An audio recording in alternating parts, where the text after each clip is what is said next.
Welcome to the weekly roundup on SA Footballer TV. I'm Tommy Javor with... Tommy Lipson, how are you, mate? Good, mate. Now, this is a bit where I get excited, mate, because you are a Div 4 expert. There's no doubt about it. You apply your trade, so I'll be looking to you for a lot of knowledge, input, thoughts, feelings, stuff. Lots of knowledge. Yeah, well, we'll just tell someone. One interesting stat you told me is that, of course, your boys had a win, which we'll talk about in depth later on. But that win saw Westminster plummet from top to fifth. Yeah, that's right. It's very close to top 5.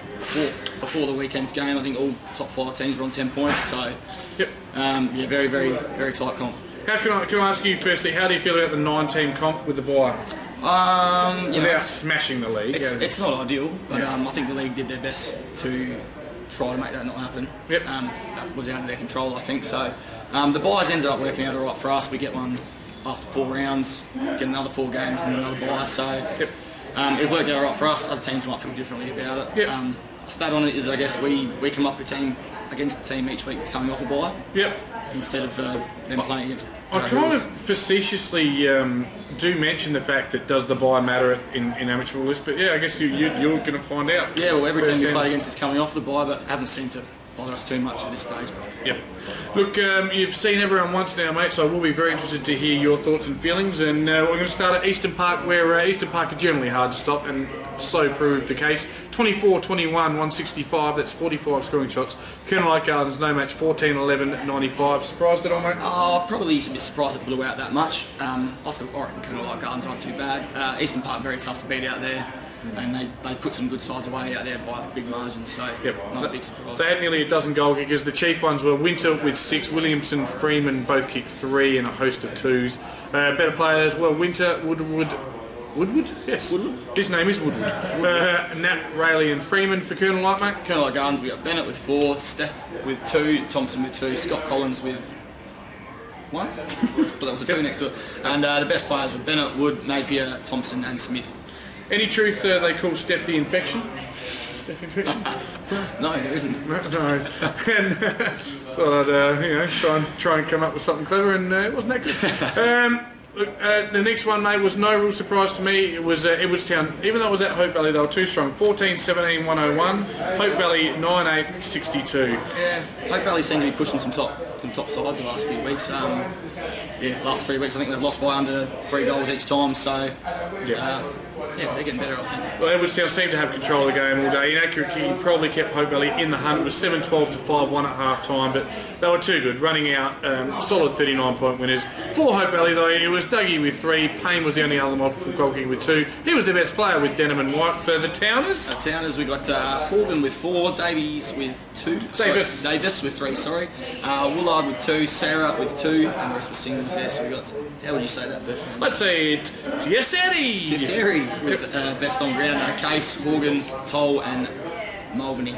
Yes, and it's good to see that Division 4 hasn't taken its toll on Toll. He's got the best players. Yeah. It's absolutely horrid. This poor. No good. Yeah, no, it wasn't ranked.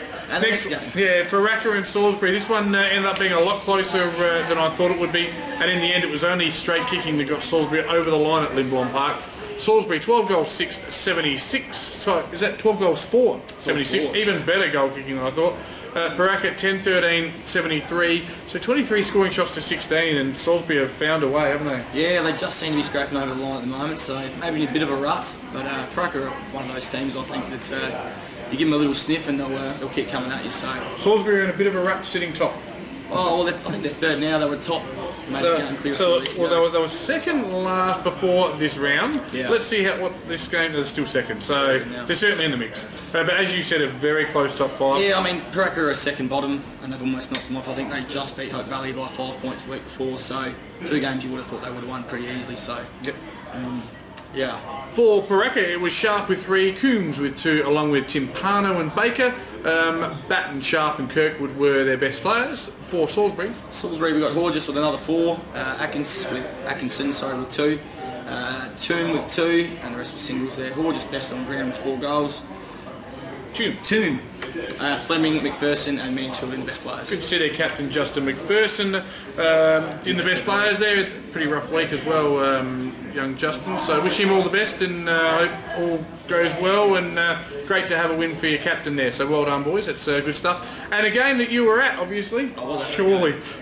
I hate asking questions I don't know the answer to. Take us for a little drive through the antics of North Haven, going to Westminster and sending them from 1st to 5th with a win. 15-10-100. I'm not done yet.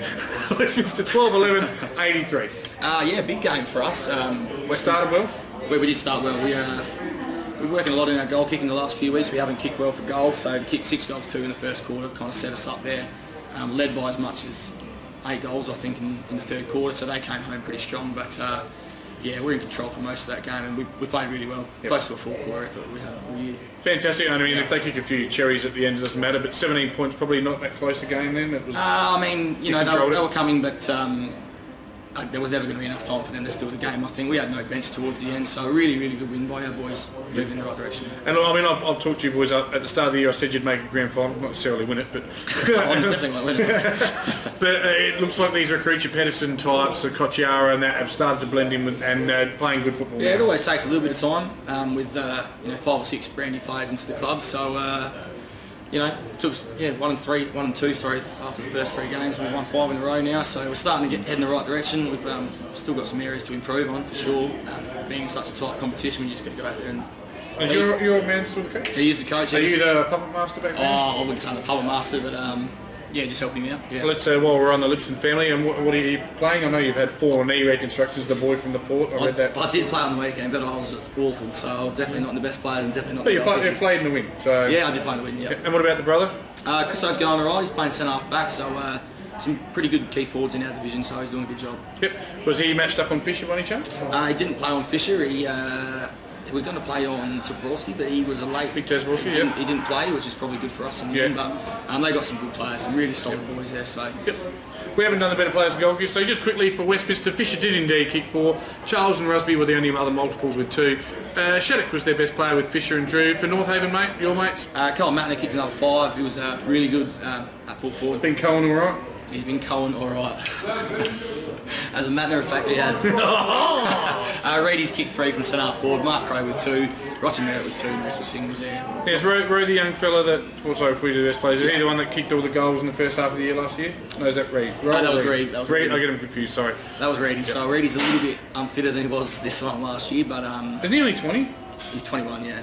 But he loves a grog and loves a dart, so. Thanks to our great sponsors. Do we have any big sponsors? Wingfield Blue. Woody Blue. He's playing really well. You know, got a 3-pronged forward line now, so it's working better for the team. Yep. I think. Well, who cares who kicks the goals if you can win the premierships? That's certainly the plan.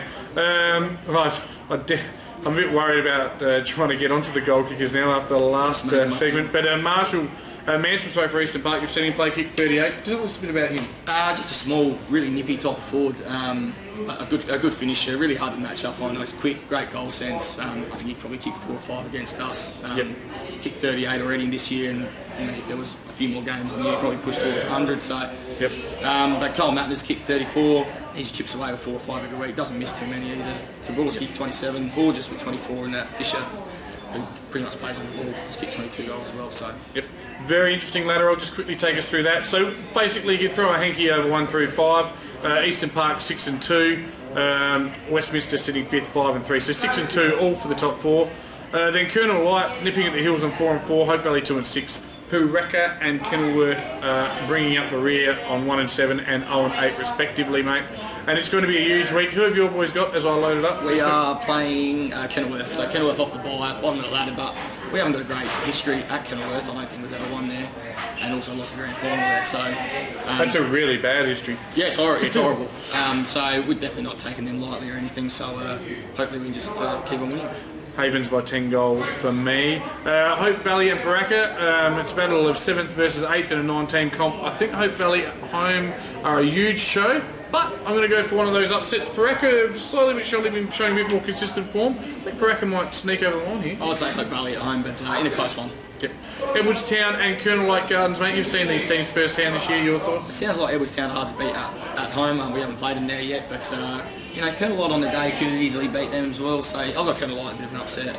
Yep. And Westminster and Salisbury probably a game of the round. Two of those teams locked in that top 5 battle.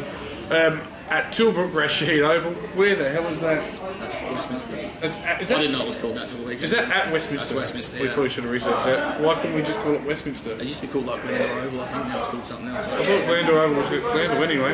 Alright. Well, I think if it's at Tilbrook Rashid, I'll take Westminster. Yeah, Westminster just because it's at home, but could see Salisbury winning that one as well. Yeah, you wouldn't be beyond the scope of possibility. Thanks for joining us and giving us all your insight to Div 4. We're back next week.